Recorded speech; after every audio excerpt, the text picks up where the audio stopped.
Bonjour à tous. On va parler aujourd'hui des espaces d'Hilbert.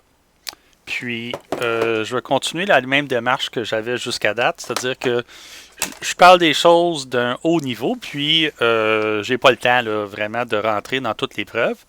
Mais j'espère que, étant donné tout ce qu'on a dit dans le passé, puis aussi les éléments de preuve que j'ai présentés auparavant, que vous allez être capable d'apprécier le sujet, puis ça va vous donner une bonne idée là, des résultats qui sont accessibles et de qu'est-ce qu'on peut faire.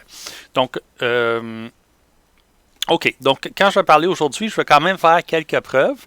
Et ça va être la dernière heure de présentation que je vais faire dans le cours. Je vais donner une autre heure de présentation sur YouTube. Sauf que cette dernière heure-là va traiter du problème de la place, puis je vais m'en servir comme un exemple où est-ce que j'utilise ces outils. Donc, la dernière heure, je considère que c'est surtout pour votre culture personnelle, vous donner aussi une situation où vous pouvez voir tous ces outils-là travailler ensemble dans un problème concret. Mais ça va être vraiment la fin de la théorie. OK. Donc, on considère les espaces de Hilbert. Donc, comme bien souvent, là, bon, dans le cas des espaces de Banach, on a appelé ça les espaces de Banach parce que Banach avait écrit un livre très, très important qui était sorti, je pense, des années 30, 1930, qui avait parlé là, de cette catégorie d'espaces vectoriels normés et complets. Puis il a fait une analyse très poussée de ça. Donc, c'est pour ça. Dans le cas de Hilbert, en fait, Hilbert avait parlé de L2, surtout comme espace, mais John von Neumann, quand il a écrit un livre sur les formulations, sur les bases mathématiques là, de la méthode de la théorie de la mécanique quantique, dans son livre, lui, il les avait appelés des espaces d'Hilbert. Donc, c'est là que vient le terme. Bien sûr, on ne peut pas dire que c'est Hilbert qui a inventé ça, comme d'habitude, là. Comme quand je dis comme d'habitude, parce que c'est souvent ça. OK, donc, c'est quoi un espace d'Hilbert? Je vais commencer avec lentement pour expliquer comment ça fonctionne. Donc, commençons avec un espace vectoriel V qui n'a pas de norme a priori. Mais plutôt que d'avoir une norme, qu'est-ce qu'il y a? C'est qu'il y a un produit scalaire. Donc, qu'est-ce que ça fait un produit scalaire? Bien, c'est une application, OK, qui, à toute paire de vecteurs, VV, te donne un nombre. OK? Puis qu'est-ce que tu veux? C'est que tu mets un des vecteurs ici dans la première composante, tu mets l'autre dans la deuxième composante, tu mets tout ça dans un bracket. Puis, qu'est-ce que tu veux faire? C'est montrer, supposer d'abord que U plus V évalué en W, ben, tu peux utiliser la linéarité en U et V. L'autre chose que tu veux, c'est que tu veux avoir la symétrie. Donc, produit scalaire de U et de V, ensemble, ça donne la même chose que V et U. Donc, ça veut dire que si tu as linéarité dans la première composante, tu peux toujours échanger, puis mettre le U plus V à droite, mettre le W à gauche, puis là, utiliser la linéarité. Donc, en fait, ça veut dire que tu as la linéarité dans les deux composantes. Même chose, en fait, tu n'as pas juste la linéarité, mais tu as aussi produit scalaire, donc alpha fois U.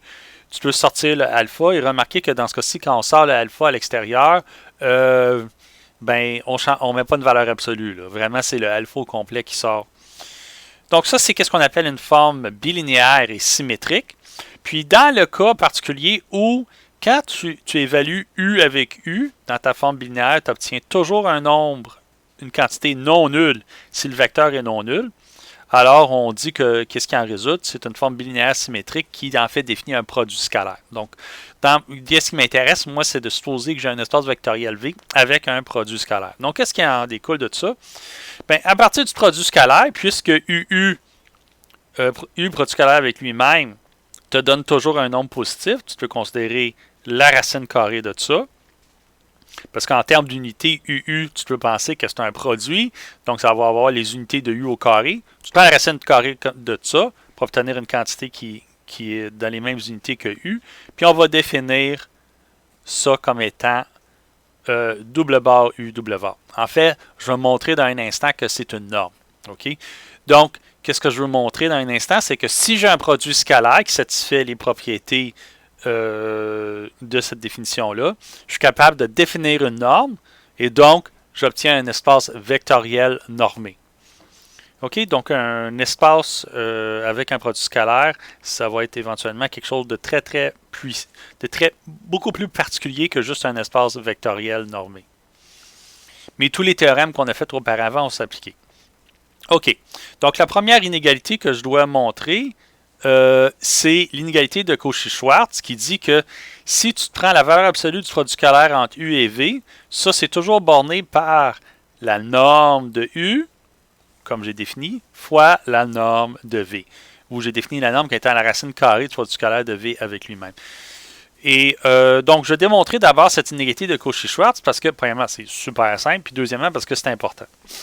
OK, donc allons-y. Je vais faire ça. Je vais essayer de faire ça rapidement. Donc, soyez patient avec moi. Qu'est-ce qu'on fait ici? Qu'est-ce qu'on fait? Donc,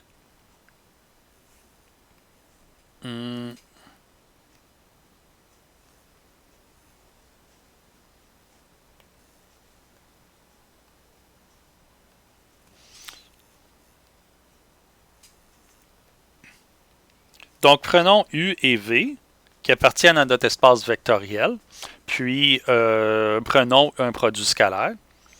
Notre produit scalaire sur notre espace vectoriel. Donc, ici, j'ai l'origine. U s'en va vers un premier point, comme ça ici. Puis là, mettons que mon V s'en va dans cette direction V-là. Et moi, qu'est-ce qui va m'intéresser, c'est de regarder à tous les points sur cette droite-là. Tous les points sur cette droite-là. Donc, tous les points sur cette droite s'écrivent sous la forme U plus T fois V. Donc, où là, ici, là, le T, c'est un nombre réel. OK? Donc ça te permet de paramétriser tous les points sur cette droite-là. Et qu'est-ce qu'on a? C'est que, alors, si je définis P de T comme une fonction qui est produit scalaire de U plus TV, U plus TV. OK, donc c'est le produit scalaire de chacun des points, donc la longueur des points le long de cette droite-là, en fait la longueur au carré. Alors que ce que j'ai, c'est que 0 est plus grand ou égal à P de T. Ça, c'est toujours vrai. Puis si je fais le calcul, donc U plus TV, bon là je commence à être paresseux, je vais arrêter d'écrire les flèches dessus. Vous savez qu'est-ce qui est, vous faites vraiment la comparaison entre TV. Ça, ici, remarquez que ma fonction P, là, elle dépend seulement, parce que mon U et V est fixe, ça dépend seulement d'un scalaire. Donc, c'est vraiment une fonction scalaire d'une variable. Puis là, j'utilise mes propriétés de linéarité. Exercice, pensez-y. Faites le calcul par vous-même. Donc, d'abord, j'utilise essentiellement une règle de distributivité. Donc, U avec TV, U avec U, que je l'ai fait dans le mauvais sens, TV avec U, plus TV, TV. Puis là, je vais simplifier tout ça un peu. Je vais écrire U, U ici. Je vais écrire... les termes sont symétriques. Donc, ce terme-là et ce terme-là sont les mêmes. Puis en plus, je peux sortir un T. Donc, ça va faire 2T UV, après que j'ai utilisé la symétrie. Plus le dernier terme, ça va être T carré VV. OK? Donc, qu'est-ce que j'ai montré avec ce calcul-là? C'est que la fonction P que j'ai définie est en fait une fonction quadratique en T. Donc, vous le voyez ici, c'est une fonction quadratique en T, puis en T carré. Puis en plus, cette fonction-là est toujours positive. Bien, si elle est toujours positive, ça veut dire que dans le pire des cas, elle a seulement une racine quand tout ça est égal à 0. Donc,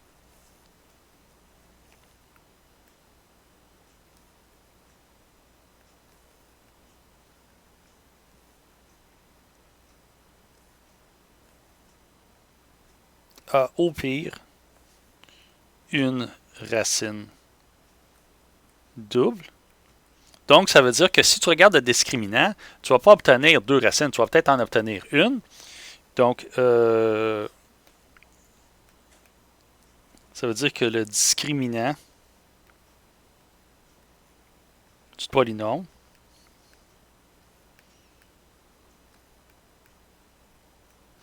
doit être négatif. Rappelez-vous que si je regarde les racines de cette fonction-là, ça va être normalement, pour un polynôme en t, ça va être moins b, plus ou moins racine carrée de b carré moins 2ac, tout ça divisé par 2a. Puis c'est qu'est-ce qui est en dessous de la racine qui est important. Ici, puisque je veux avoir au plus une racine, ça veut dire que le discriminant, ben, il faut qu'il soit négatif. Donc, je vais avoir que 0 est au plus, qu'est-ce que j'appelle b carré moins 2ac. Puis le b carré, bon ben, c'est le coefficient du terme en t. Donc le terme en t, c'est 2uv au carré. Puis le terme en a, ben, a, c'est le coefficient du terme en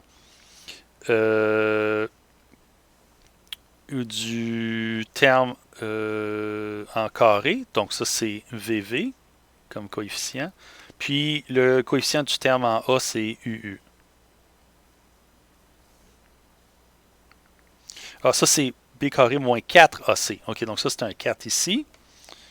Là, tout d'un coup, on voit que si j'ai l'inégalité comme ça, là, j'ai des 4 partout, j'obtiens uv carré moins uuvv. Puis là, ça implique que si j'apporte les termes à gauche, ça veut dire que j'ai uu fois vv est plus grand ou égal à uv au carré. Puis ça démontre le résultat en prenant la racine carrée. OK. Donc, essentiellement, une fois que j'ai montré l'inégalité de Cauchy-Schwarz, ben, je vais être capable de montrer que qu'est-ce que j'ai, c'est une norme. Bon, il y a une façon que moi j'aime faire un commentaire là, sur le Cauchy-Schwarz, c'est que j'aime dire, par exemple, qu'est-ce que vous voyez ici, c'est que si vous enlevez la racine carrée ici, la valeur absolue sur le terme de gauche, vous pouvez apporter ce terme-là à gauche, vous allez voir que ça veut dire que le quotient, le rapport de produit scalaire entre U et V est divisé par les deux normes, doit toujours être entre plus ou moins 1. Ça veut dire que ce rapport-là, puisqu'il est toujours entre plus ou moins 1, je peux l'interpréter comme étant le cos d'un angle. C'est de là qu'on déduit que dans des espaces d'Hilbert, à cause du choix de produit scalaire, puis à cause que ce rapport-là, par Cauchy-Schwarz, est toujours entre plus ou moins 1, on peut interpréter ça de manière unique. On peut associer de manière unique à tout vecteur U et V, toute paire de vecteurs U et V, un angle. Donc, c'est comme ça qu'on généralise ce processus-là. C'est vrai que si j'étais dans Rn puis je faisais les mêmes calculs, ça serait géométriquement vraiment l'angle. OK, donc là, je veux montrer que ce produit scalaire-là me permet de définir une norme selon l'identité qui est ici, que la norme, c'est la racine carrée de UU. Produit scalaire avec U. Donc, premièrement, c'est clair que c'est toujours positif. C'est la racine carrée d'une quantité positive. Deuxièmement, si U est égal à 0, alors U est nécessairement lui-même égal à 0 à cause de la propriété que j'avais donnée précédemment du produit scalaire. J'avais mentionné que dans mon produit scalaire, je veux toujours que le produit scalaire soit strictement plus grand que 0 si le vecteur est non nul. Donc, ça démontre la deuxième. La troisième propriété, ça découle directement de la linéarité du produit scalaire. Puis la dernière identité, l'inégalité triangulaire, ben en fait, ça découle de l'inégalité de Cauchy-Schwarz. C'est ça que je vais faire, je vais montrer dans une seconde. Puis ça aussi, c'est un calcul vraiment très simple.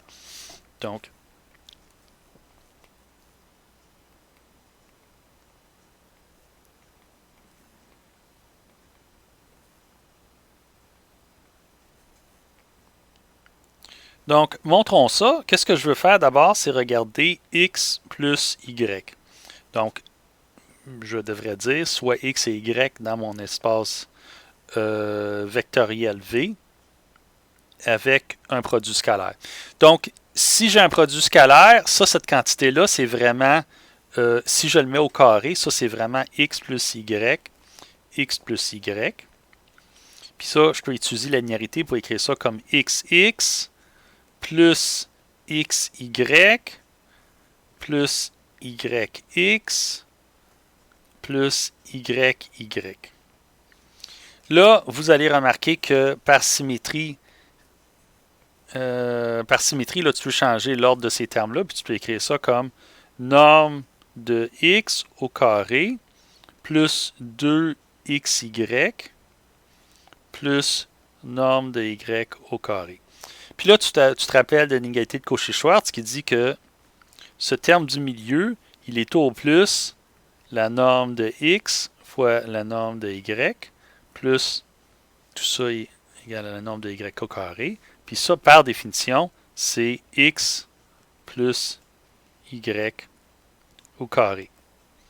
OK? Donc, ce petit calcul-là vous montre qu'en fait, les propriétés du produit scalaire, de manière surprenante un peu, là, à mon avis, te permettent de déduire là, justement cette inégalité triangulaire, qui est un élément clé là, de la définition d'une norme. OK. Donc, conclusion, j'ai commencé avec un espace vectoriel. J'ai commencé avec un produit scalaire qui était une forme bilinéaire avec des propriétés de linéarité. Et une condition comme quoi elle était non triviale, elle n'était pas 0, à moins que le vecteur soit 0. Puis ça me permet de définir une norme. Donc, qu'est-ce qu'on veut faire qu'une fois qu'on a une norme? Bien, on veut se poser la question, est-ce que mon espace, il est complet? C'est ça la définition d'un espace d'Hilbert. C'est un espace de Hilbert, c'est un espace vectoriel avec un produit scalaire, puis tel que le produit scalaire induit une norme, puis cette norme-là te donne une métrique. Ça veut dire que là, tu as une définition de complétude. En particulier, donc, tu as un espace d'Hilbert, il doit être complet. Ça veut dire qu'un espace d'Hilbert, c'est toujours un espace de Banach, parce qu'un espace d'Hilbert a toujours une norme, puis il est toujours complet par rapport à sa norme. Sauf que, qu'est-ce qui est spécial dans le cas d'Hilbert, c'est que cette norme-là vient d'un produit scalaire, puis le produit scalaire permet de définir une notion d'angle, et en particulier d'orthogonalité. Donc, qu'est-ce qu'on va voir? C'est que, en fait, un espace d'Hilbert, c'est vraiment l'épitome d'une structure. Ça a toutes les belles propriétés, parmi toutes les propriétés qu'on a vues jusqu'à date. Surtout là, si on se met dans le contexte là, des espaces de Banach, on va voir que dans le cas des espaces de Hilbert, c'est beaucoup plus simple. Puis en fait, on va montrer des théorèmes structurants là, qui vont montrer qu'en fait, tous les espaces d'Hilbert sont les mêmes au point de vue de la structure. Et les espaces d'Hilbert, c'est les espaces qui ressemblent le plus à Rn, mais en dimension infinie. OK? Donc, qu'est-ce qui est intéressant dans l'espace d'Hilbert? Premièrement, c'est que c'est complet. Une propriété super intéressante. En plus, il y a des bases. Ce n'est pas juste des bases, mais il y a des bases orthonormales. J'avais mentionné auparavant là, que dans les espaces de Banach, en général, il n'y a pas de base. Puis, bien que moi, les espaces de Banach qui m'intéressent, c'est ça avec des bases.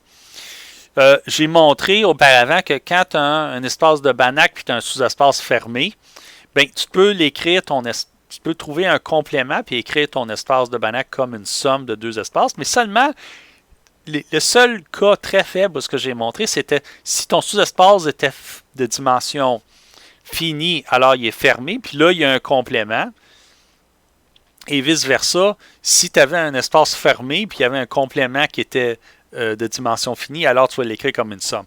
Mais là, on va voir que dans les espaces de Hilbert, c'est très facile. Dès que j'ai un sous-espace fermé, pas besoin d'être dimension finie ou non, il existe un complément, puis je vais écrire mon espace comme une somme des deux sous-espaces, un produit direct, une somme directe.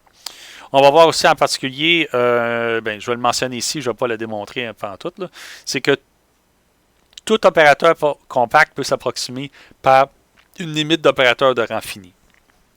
Ça, c'est pas vrai en général dans les espaces de Banach, mais c'est certainement vrai dans les espaces de Hilbert. Puis en particulier, toutes les notions de dualité sont complètement triviales dans les espaces de Hilbert. Et c'est un des aspects les plus intéressants de ce qu'il va y avoir. OK. Donc, je vais donner 3 exemples. On va commencer avec le premier exemple que vous avez déjà vu. C'est l'ensemble des suites x1, x2, xn, telles que la somme des carrés est moins que l'infini. Donc, quand la somme des carrés est moins que l'infini, je peux définir une norme très simple, qui est la racine carrée de la somme des carrés des composantes, qui est une généralisation de la norme euclidienne. J'applique ça à x, puis ça devient un espace de Banach avec cette norme-là, mais cet espace-là possède un produit scalaire.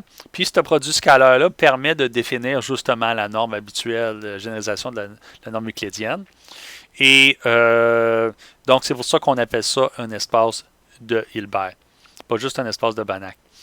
Et la preuve de la complétude de cet espace-là n'est pas très difficile.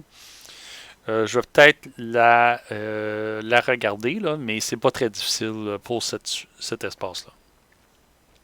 Un autre espace qui est important, c'était le premier espace que Hilbert avait étudié assez en détail. On regarde pour un domaine oméga ouvert et borné, on regarde l'ensemble des fonctions de f de oméga vers r, des fonctions à valeur réelle qui sont mesurables, puis telles que l'intégrale du carré, pris au sens de Lebesgue, est moins que l'infini. Okay? Donc, l'ensemble de ces fonctions-là forment un espace vectoriel. Puis, on connaît la norme qui est racine carrée de l'intégrale du carré des fonctions. Ça, c'est une norme. Mais cette norme-là, on peut la déduire à partir du produit scalaire selon la formule suivante. Le produit scalaire est défini comme l'intégrale sur oméga de f fois g. OK? Donc, ça, c'est un excellent espace. Puis, dans le cours, on n'a pas vraiment vu la preuve que ça, c'est complet. Ça, c'est assez difficile à démontrer. OK, un autre espace important pour nous, c'est l'espace de Sobolev des fonctions avec k dérivées au sens faible. Donc, cet espace-là, c'est toutes des fonctions dans L2. Puis, qu'est-ce qu'on veut? C'est que toutes les dérivées partielles, alpha, où est-ce que l'ordre des dérivées est plus petit ou égal à alpha, est dans L2. Puis ça, ici, on faut l'interpréter au sens des dérivées distributionnelles. Puis bon, il y a une norme qui est associée à ça. Mais cette norme-là, on peut la déduire en regardant le produit scalaire suivant, où est-ce qu'on fait produit scalaire entre U et V. Qu'est-ce que ça revient? Ça revient à faire la somme des produits scalaires de chacune des dérivées. Donc, pour chacune des dérivées potentielles,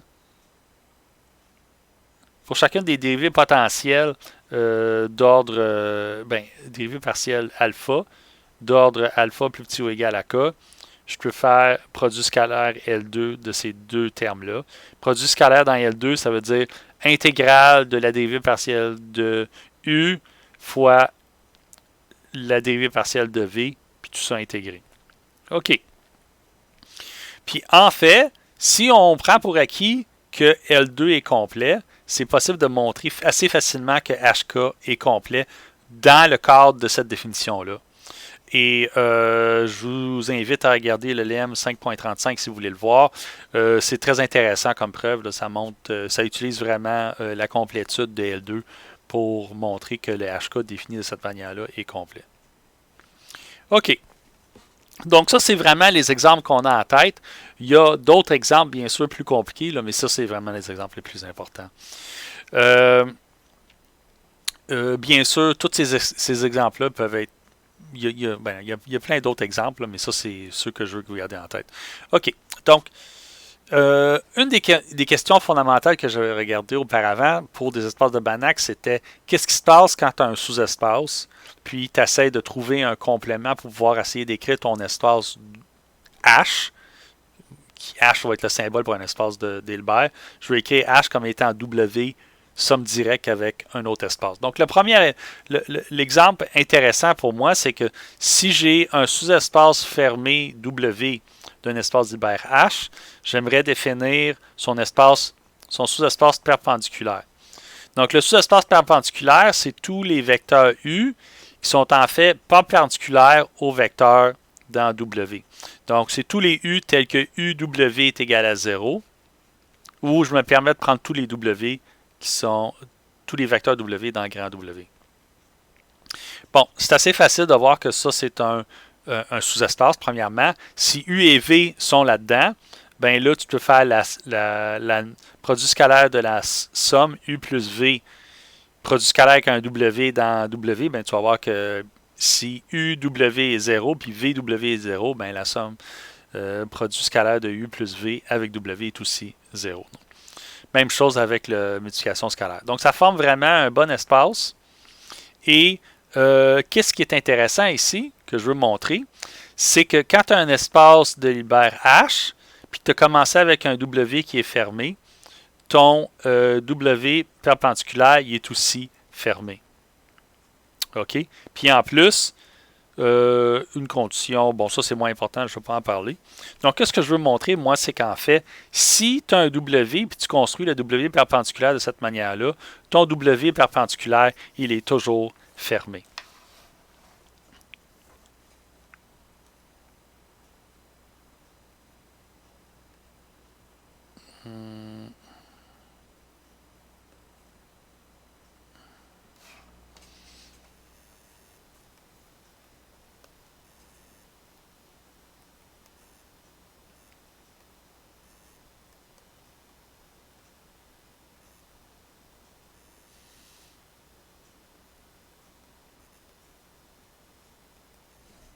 OK. Comment est-ce qu'on fait la preuve de ça? Bien, on observe que... une seconde. Donnez-moi une seconde, je vais regarder mes notes. Regardez mes notes, là, je vais te sortir de bien partir ça.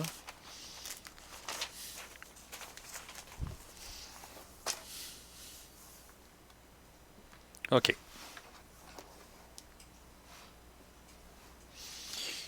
OK. Pour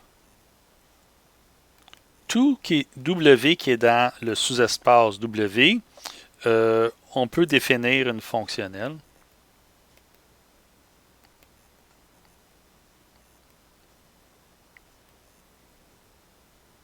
Cette fonctionnelle-là, je vais l'appeler L de W. Elle, ça s'applique à un vecteur U. Puis comment est-ce qu'on obtient un nombre de ça? On fait UW. OK? Cette fonctionnelle, c'est facile de voir qu'elle est linéaire, mais elle est continue, car si jamais tu prends la valeur absolue de cette valeur-là, donc ici, pensez pour un instant que le W est fixe, le U, c'est peut-être une fonction un peu arbitraire. Par définition, ça c'est U produit scalaire avec W. Puis là, j'ai une égalité de Cauchy-Schwarz qui me dit que ça, c'est plus petit ou égal à la norme de U fois la norme de W. Donc, ça me donne vraiment la preuve que la norme de l'image est bornée par une constante fois la norme de U. Puis ici, la constante que je dois prendre, ben, c'est le W. Parce que je peux me permettre de faire ça parce que le W est comme fixe ici. Pour le W fixe, j'ai une fonctionnelle. OK, donc ma fonctionnelle est continue. Et qu'est-ce que je peux faire, c'est observer que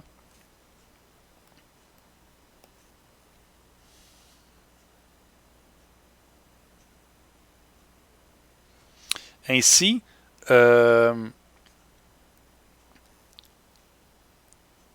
si j'ai un U qui appartient à l'image inverse de 0, alors ça veut dire que j'ai que U produit scalaire avec W est égal à 0. Puis ça veut dire que U est un candidat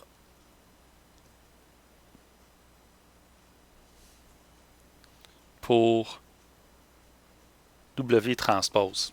En fait, c'est pas tout. Qu'est-ce qu'on a, c'est que, qu'est-ce que je peux montrer, c'est que W transpose contient l'intersection pour tous les W dans grand W de l'image inverse de ces quantités-là. OK, donc pourquoi est-ce que j'ai fait quelque chose de si compliqué ça? Premièrement, ces fonctionnels sont continus, donc l'image inverse d'un point, c'est d'un point 0. 0 dans mon espace métrique, c'est un fermé, donc ça c'est fermé. Puis là, ici, je suis en train de faire l'intersection de fermé. Donc ça c'est quoi? Ça c'est fermé. Ça n'a pas d'importance combien d'intersections que je fais de fermé. Les intersections, ça me donne toujours des fermés. Donc, je vois que W de transpose est là-dedans.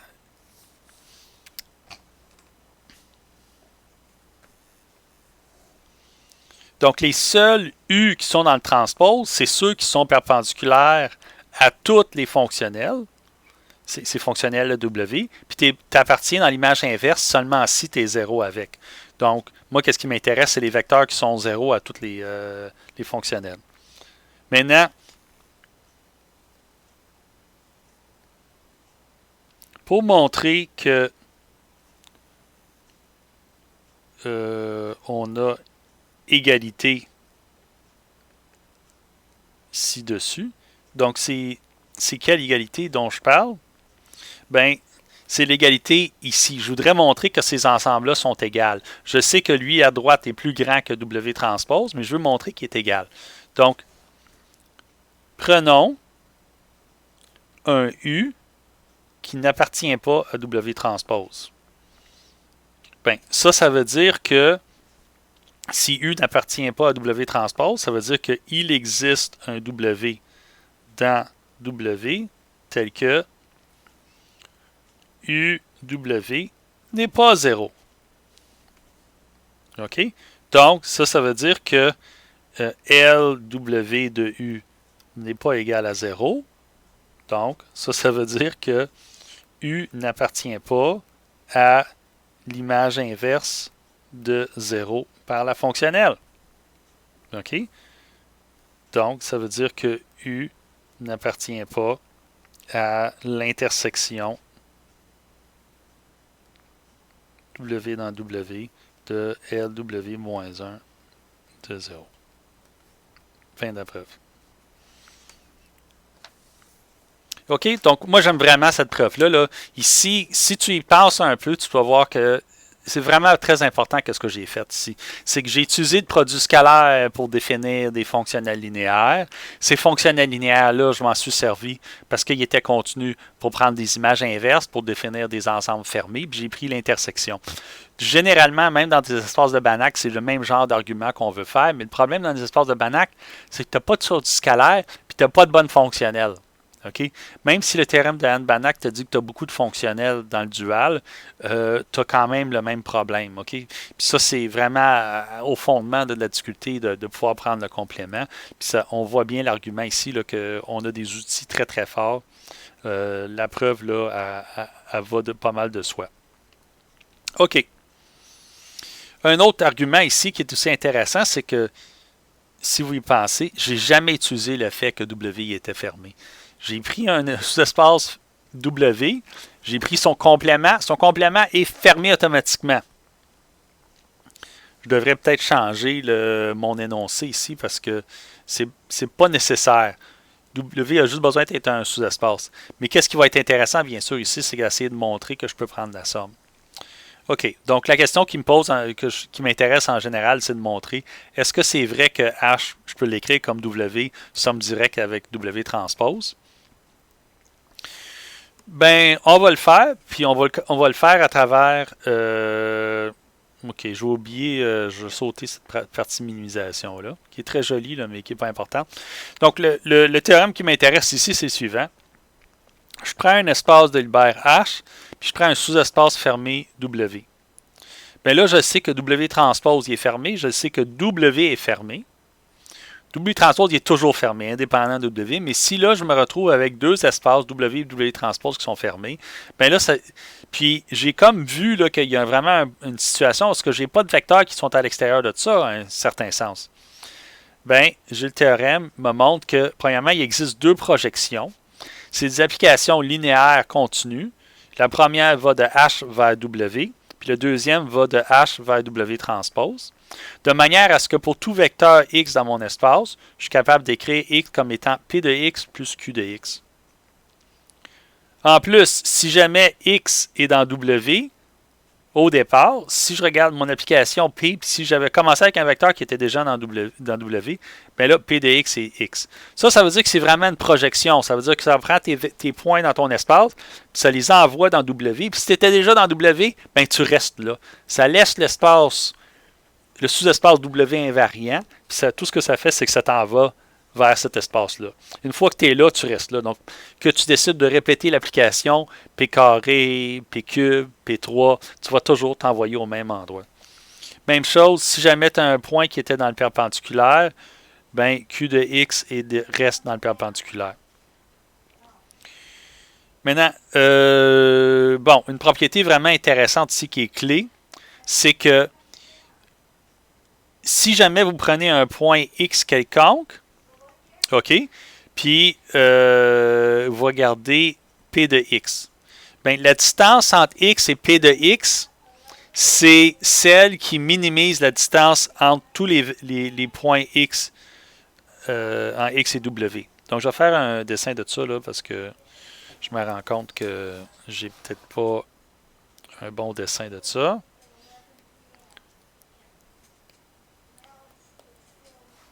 OK, donc qu'est-ce que j'ai ici, c'est que j'ai mon espace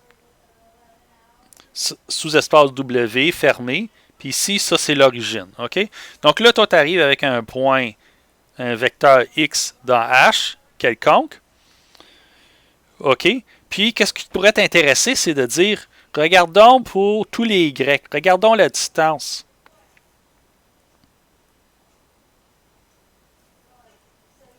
OK? Puis là, on pourrait se poser la question, c'est, regardons l'infimum des distances entre X moins Y, où je me restreins à prendre seulement des Y qui sont dans W. Bien, cet infimum-là que tu obtiens, c'est égal à celui que tu obtiendrais si tu prends la projection de ton application, tu t'en vas vers P de X. Donc ça, c'est exactement égal à X moins P de X. Idest, P de X est le point de W qui est le plus proche de W. OK? Donc, c'est ça cette notion-là. Et qu'est-ce qu'on obtient en fait dans ce dessin-là? On peut aller même plus loin. Qu'est-ce qu'on voit ici? C'est que P de X, c'est en fait ça. C'est le vecteur géométriquement qui va de l'origine jusqu'à P de X. Je vais effacer cette partie-là. Puis là, en plus de ça, j'ai un vecteur qui va de P de X vers X. Puis ça, c'est Q de X. Parce que qu'est-ce que j'ai? C'est que j'ai l'identité X est égal à P de X plus Q de X. Ou, ici, qu'est-ce que j'ai? C'est que ce gars-là, il appartient à W. Puis celui-là, il appartient à W transpose. Donc, ces deux vecteurs-là sont perpendiculaires. Ça veut dire que j'ai un angle de 90 entre ces deux vecteurs-là. Donc, qu'est-ce que vous avez ici? C'est que P de X, produit scalaire avec Q de X, est égal à 0. OK. Dans le théorème, on obtient donc la dernière identité qui est en fait le théorème de Pythagore. Ce que vous avez ici, c'est que la norme de x au carré, c'est égal à la norme de P de x plus la norme de Q de x. Essentiellement, vous avez un beau petit triangle. Et donc, le théorème qu'on obtient dans le cas des espaces d'Hilbert est très, très fort. Il nous dit non seulement que quand j'ai un sous-espace fermé, je suis capable d'écrire une somme directe, mais ce théorème-là nous dit plus que ça. Il nous donne des opérateurs qui sont des projections continues. Ces projections continues sont en fait celles qui nous donnent les points les plus proches dans l'espace. Puis, cette propriété-là nous permet même d'écrire la norme comme la somme des carrés des normes. Donc, cette projection-là, elle est très, très proche de la norme sur H. Ce n'est pas une projection là, complètement bidon. OK, je vais vous donner un exemple là, vraiment joli d'un théorème de décomposition comme ça. Ce théorème-là, il est assez difficile à démontrer. Dans le cas, si tes champs de vecteurs sont lisses, ce n'est pas si grave. Donc, prenez un domaine dans R3, puis prenez un champ de vecteurs, OK, d'un champ de vecteurs dont chacune des composantes est en L2. Donc, là, vous le savez, là, une fonction dans L2, c'est méchant, OK? Vous avez un champ de vecteurs dans un domaine oméga avec 3 composantes dans L2. Vraiment laid, OK? C'est pas lisse. Ben, tu peux toujours écrire ce champ de vecteurs-là comme une somme de 2 termes. Le premier terme est un gradient d'une fonction dans H1. Puis, n'oubliez pas, dans H1, quand tu prends le gradient, ben, chacune des composantes du gradient est aussi dans L2. Donc ça te donne une fonction dans L2. Puis la deuxième composante, c'est le rotationnel d'une fonction qui est dans le curl. L'espace curl que j'avais défini auparavant, qui n'est pas dans H1, c'est un espace plus petit que ça. mais je suis capable de prendre le rotationnel de ces objets-là. Puis ces rotationnels-là, c'est des champs de vecteurs avec 3 composantes dans L2. Donc, c'est vraiment fascinant de voir qu'on est capable d'écrire cette décomposition-là. Puis, moi, l'affaire que j'aime vraiment ici de voir, c'est que j'ai commencé avec un champ très, très faible, mais je suis capable de retrouver un champ, une fonction phi qui est dans H1, dont son gradient me donne une composante. Puis, je suis capable de trouver un autre champ dans H-curl qui est plus lisse que dans L2, tel que son rotationnel me donne la deuxième composante. Il y a plusieurs variantes de ce théorème-là, tout dépendant des conditions frontières. Puis ici, je l'ai nommé dans le cas où est-ce qu'il n'y a pas de trous. Quand il y a des trous, on doit rajouter des termes additionnels pour tenir compte des invariants associés à ces trous-là. Puis ça fait intervenir des théories géométriques beaucoup plus compliquées. Mais c'est vraiment un des plus beaux théorèmes de décomposition qu'on peut avoir. OK. Donc là, j'ai un peu expliqué là, comment ça se passait. Qu'est-ce que je veux maintenant présenter, c'est des théorèmes plus profonds, plus structurants, qui vont commencer à vous donner une meilleure idée géométriquement à quoi ressemblent ces espaces-là. Donc le premier théorème que je vais mentionner, c'est un théorème qui dit essentiellement qu'un espace de Hilbert est égal à son dual. Okay? Auparavant, j'ai vraiment fait une association V, un espace de Banach avec son dual, puis j'ai montré là, que c'est vraiment important d'avoir des espaces qui sont réflexifs. Mais qu'est-ce qu'on va voir dans le cas des espaces d'Hilbert, c'est qu'il n'y a pas de différence entre son H et son dual. Pourquoi? Parce que quand tu as un espace d'Hilbert, puis tu prends une fonctionnelle, donc c'est une fonction continue de H vers R, ben, cette fonctionnelle-là, tu peux toujours l'écrire comme L évalué en V, c'est toujours la même chose que de prendre le produit scalaire avec un certain U. Donc, pour le L, il existe un unique U qui te permet de tourner de bord, puis plutôt que d'évaluer L de V, tu prends le produit scalaire avec U. Donc, le produit scalaire te donne une manière de générer toutes les fonctionnelles linéaires. OK? Puis l'association que tu as du U avec du L, la fonctionnelle que tu as donnée au début, que tu avais au début, avec son U, cette association-là, tu la fais de manière à préserver la norme. Fascinant. Puis cette association est linéaire. Donc en fait, cette association du L au U te permet d'avoir une isométrie naturelle entre H et son dual. Toutes les fonctionnelles linéaires sur H se représentent à l'aide du produit scalaire. Donc, conclusion, l'espace d'Hilbert est isométrique à son propre dual. Puis, en d'autres mots, il est aussi réflexif parce que le double dual de H, ben, c'est dual de H étoile. Puis, H étoile, c'est déjà un espace d'Hilbert, blablabla. C'est réflexif. Okay? C'est mieux que réflexif. H et son dual sont les mêmes. Donc ça, c'est vraiment un théorème de représentation. On l'appelle un théorème de représentation parce qu'il te dit que pour tout L, tu peux représenter le L à l'aide du produit scalaire contre un certain vecteur U. Donc pour un L, tu as un vecteur. Pour une fonctionnelle linéaire, tu as un vecteur U. OK. Une autre question qui était vraiment importante, c'était la complémentarité. J'avais mentionné ça, la dualité. On voit qu'encore dans le cas des espaces d'Hilbert, c'est très simple. Parlons maintenant des bases, OK? Des bases, puis en particulier des bases orthonormales. Donc, on va prendre une collection de vecteurs UI. Là, je les ai indexés par rapport à I pour A, une collection presque arbitraire. Il y a une petite subtilité ici, c'est que ma collection d'indices, je voudrais normalement qu'elle soit dénombrable, mais elle pourrait être indénombrable. Donc, disons que j'ai une collection de vecteurs, je veux dire que c'est un système orthonormé si produit scalaire de UI avec UJ, ça donne delta et J. Donc en particulier, si I et J sont différents, UI est perpendiculaire avec UJ, parce que le produit scalaire il est 0. Mais si je fais UI, produit scalaire avec UI, ça c'est la norme au carré, ça va donner 1. Donc c'est des vecteurs qui sont tous de norme 1, puis tels qui sont tous perpendiculaires, 2 à 2 perpendiculaires. Puis là, dans cette définition, quand je parle d'un système orthonormé, j'ai un peu peur, là, mais peut-être que je dois prendre une quantité indénombrable de vecteurs. la réponse, c'est pas vraiment. Si mon espace d'Hilbert est séparable, alors il possède une base orthonormale dénombrable. Est-ce que vous vous rappelez la condition de séparabilité? C'est que notre espace est séparable s'il existe un sous-ensemble dense dénombrable.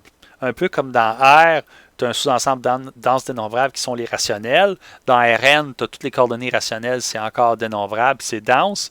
Bien, je vais supposer que mon espace de Hilbert de dimension infinie est séparable. Un bon exemple de ça, ce serait, je vais montrer un peu plus tard, je vais expliquer pourquoi un peu plus tard, que dans L2, tous les polynômes dans L2 sont denses. Puis les polynômes dans L2, ben, je peux me restreindre aux polynômes, aux polynômes à coefficient rationnel. Puis ça va me donner une quantité dénombrable de polynômes rationnels. Ils sont denses. Donc, pour L2, par exemple, et pour HK, ces espaces-là sont séparables. Puis, qu'est-ce que ça nous donne le théorème? C'est un théorème abstrait qui nous dit qu'il va exister une base dénombrable orthonormale à notre espace. Donc ça, c'est fascinant, là. C'est vraiment un résultat très fort. Je n'ai pas ça en général dans des espaces de Banach, même si tu me dis que l'espace est séparable. Puis la raison, ben, ça revient à un fameux théorème de Paire-Flow, puis le problème qui venait du livre écossais par le groupe de chercheurs polonais. OK. OK. Donc, parlons un peu là, de cet opérateur de projection qui apparaissait dans notre théorème. Je vais vous montrer maintenant qu'on peut calculer exactement cet opérateur de projection. Donc, prenons un espace d'Hilbert, puis prenons un sous-espace de dimension finie pour garder les choses simples, puis je vais prendre U1 jusqu'à UN, une base orthonormale de cet espace de dimension finie. Ça, c'est une question de dimension finie, donc c'est certain que je suis capable de construire une base orthonormale comme ça. À tout x dans mon espace, je peux définir la distance, delta x, entre x puis les vecteurs dans mon sous-espace. Donc, tous les vecteurs dans mon sous-espace sont des combinaisons linéaires de ces n vecteurs-là. Puis, qu'est-ce qui m'intéresse, moi, c'est de dire comment est-ce que je fais pour choisir les coefficients CK pour minimiser cette distance-là. Bien, il y a un théorème qui montre, puis c'est un calcul relativement simple, que la projection, on le savait déjà que la projection, c'est elle qui minimise la distance entre H puis le sous-espace. Mais cette projection-là se calcule en fait explicitement en faisant P de x égale sommation k égale 1 avec n. Puis les coefficients sont donnés par des produits scalaires où est-ce que j'ai pris la projection de x sur uk.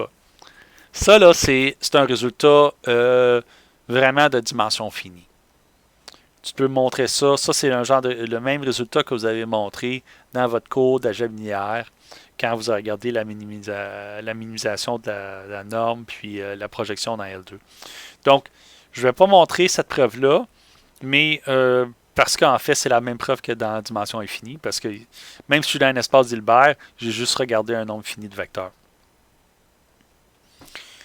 Donc, mais qu'est-ce qu'on nous a montré le résultat? C'est que la projection se calcule à l'aide de ces coefficients-là, où est-ce que je prends le vecteur x, puis je prends un produit scalaire avec un élément de ma base. Donc ça m'encourage à poser la définition suivante. Donc, quand j'ai un espace de Hilbert, puis j'ai un système orthonormé quelconque, ici, maintenant, je vais commencer à supposer qu'il est dénombrable, parce que mes espaces qui m'intéressent, moi, c'est des espaces de Hilbert séparables. Pour ces espaces-là, pour chaque vecteur x, je vais regarder la suite des coefficients Fourier. C'est-à-dire que je vais avoir une suite x chapeau, où chacun des termes de la suite, c'est qu'est-ce que j'obtiens si je fais produit scalaire de x avec uk. N'oubliez pas que quand je prends produit scalaire, ça donne un nombre réel. Donc, x avec uk, ça me donne un nombre réel. Puisque j'ai uk dénombrable, je peux faire un nombre dénombrable de ces produits scalaires-là, puis ça va me donner une suite de nombres. Et ces nombres-là, individuellement, je les appelle les coefficients de Fourier. Puis quand je parle de la suite des coefficients Fourier, je vais mettre x chapeau. Et il faut comprendre que ça, c'est une suite de nombres. Donc, pour un vecteur x dans un espace d'Hilbert, j'ai une suite de nombres en prenant les projections. Les projections, c'est-à-dire les produits scalaires avec chacun des éléments de mon système orthonormé. OK? quand je fais ça, alors pour tout x, je vais obtenir une suite de nombres. Qu'est-ce que je peux faire? C'est prendre la norme L2 de cette suite-là. La norme L2 de cette suite-là, c'est... OK, là, je me rends compte que j'aurais dû prendre le carré ici. Là, ça, c'est vraiment le carré de cette suite-là. Mais le carré de cette suite-là, c'est la somme des carrés des coefficients.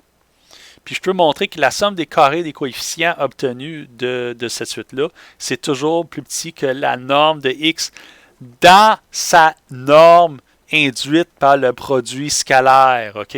Donc, il y a vraiment deux objets qui se passent ici. Pour mes vecteurs, je construis cette suite de nombres. Cette suite de nombres-là, je la mesure avec une norme L2. L2 dans le sens de la norme sur l'espace des suites. Puis j'obtiens une quantité qui est liée à la norme de mon espace d'Hilbert. Wow! OK? Ça devrait être surprenant, ça. Bon, quand j'ai fait ça, ici, j'ai pris ça pour un système orthonormé dénombrable, donc j'ai obtenu une inégalité. OK. C'est ça l'inégalité de Bessel, c'est que j'ai une inégalité. Et on peut étendre ça maintenant à quelque chose de beaucoup plus fort, qui est le théorème de Ries-Fischer. Ce théorème-là, essentiellement, il vous dit que quand vous avez un espace d'Hilbert séparable, cet espace-là, il est la même chose que L2. Ça vous permet de montrer qu'il y a une isométrie entre H et L2. Puis le L2 devient donc un espace universel, c'est-à-dire que pour tout espace de Hilbert, il y en a plein, il y en a des milliers, bien, ils sont tous fondamentalement les mêmes que notre petit espace L2 des suites à carré sommable. Comment c'est cette identification-là? Bien, c'est pas compliqué. Tu as un espace d'Hilbert séparable, tu sélectionnes une base dénombrable, orthonormale dénombrable, désolé, j'ai oublié de dire orthonormale, UK. Puis là, qu'est-ce que tu fais? C'est que pour tout vecteur X dans ton espace, tu regardes sa suite des coefficients Fourier par rapport à cette base-là. Ça te donne une suite. Puis ça te donne une isométrie. C'est-à-dire que la norme de X, ça va être exactement la même que la norme de cette suite-là associée. Mais qu'est-ce que tu as besoin? C'est de sélectionner ta base orthonormale dénombrable pour pouvoir faire cette association-là. Et c'est ça que dit Ries-Fischer. Donc, une question qui revient dans tout ça, c'est quand est-ce que si j'ai une collection de vecteurs orthonormés, quand est-ce que cette collection de vecteurs orthonormés forme une base? Bien, voici le théorème. C'est que si tu as un système orthonormé dans un espace d'Hilbert, puis ici, on va supposer qu'il est séparable, puis disons de dimension infinie, parce que je ne veux pas avoir changé mon énoncé là, si j'ai juste un nombre fini de vecteurs. Soit que ton système orthonormé est une base,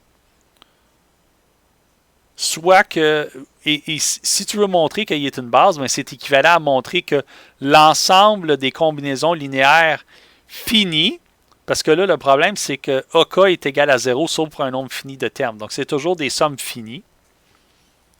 Là, j'ai écrit K égale 1 à l'infini, mais il y a vraiment seulement un nombre fini de termes qui sont non nuls. Donc, cet ensemble-là est dense.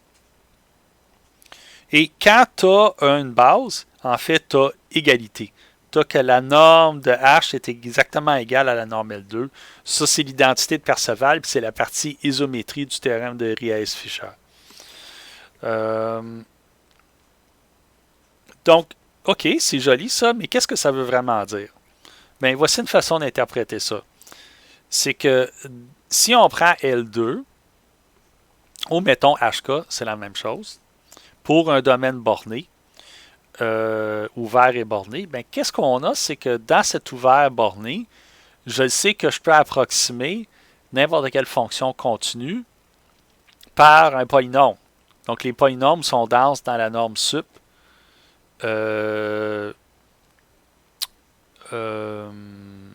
Dans l'espace des fonctions continues.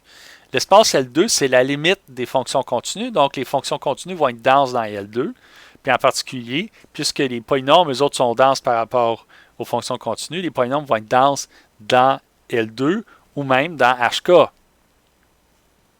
Ça veut dire que si tu regardes dans HK les polynômes 1, x, x carré, x3, x à la 4. Ça donne une suite dénombrable de polynômes. Puis si tu regardes l'ensemble des combinaisons linéaires de ça, ça va donner des polynômes de différents degrés. Puis ces polynômes de différents degrés, c'est ça que ça va former l'ensemble S.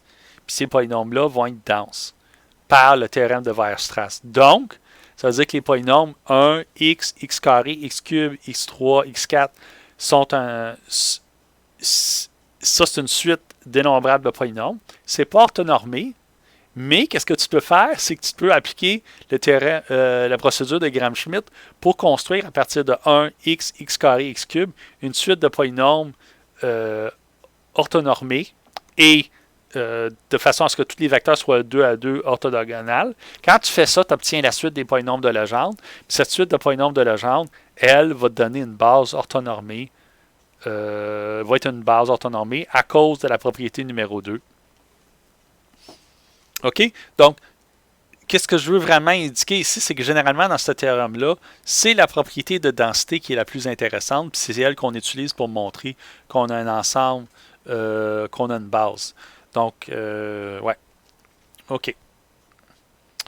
Maintenant, je devrais arrêter mon vidéo ici, mais je ne peux pas m'empêcher de faire une autre extension. Donc, encore, là, ça, c'est vraiment... je ne peux pas m'en empêcher. Donc, il y a le fameux théorème de Sylvestre. Puis le théorème de Sylvestre, qu'on se retrouve à 1.43 dans l'introduction, dans la section sur les espaces vectoriels, stipule que quand tu es dans Rn, si tu as une matrice symétrique et définie positive, alors tu peux diagonaliser la matrice à l'aide d'une matrice orthogonale. Donc, en d'autres mots dit, ton opérateur associé à ta matrice en dimension finie, si tu fais un changement de variable orthogonal, donc un changement de variable qui ne change pas la notion de longueur ou de distance, quand tu effectues ce changement de variable-là, tu vas voir que ton opérateur qui est symétrique, défini positif, peut être diagonalisé, puis il va ressembler. Ça veut dire que diagonalisé, ça veut dire qu'il va exister des directions orthogonales qui vont être des vecteurs propres de ton système. Bien, on peut généraliser ce résultat-là en dimension infinie si, d'un côté, on regarde des opérateurs compacts, on suppose qu'ils sont symétriques, puis on étend la notion de défini positive. Donc, voici comment on fait ça. Généralisation de défini positive pour les opérateurs. On prend un opérateur T qui va de H vers H, qui est un espace où H est un espace d'Hilbert. On dit qu'il est positif si T de U, produit scalaire avec U, est plus grand que 0 pour tout U non nul.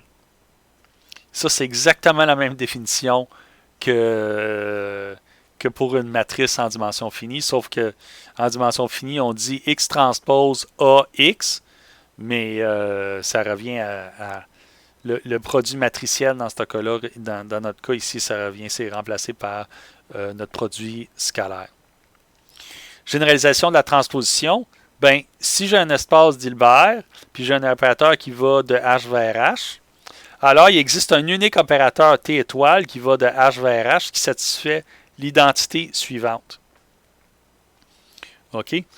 Donc, il faut être capable d'écrire TU de V égale U T étoile de V. Puis pour faire ça, pour montrer que cet opérateur T étoile est bien défini, la transposée de l'opérateur T étoile, il faut utiliser le théorème de représentation de Riesz.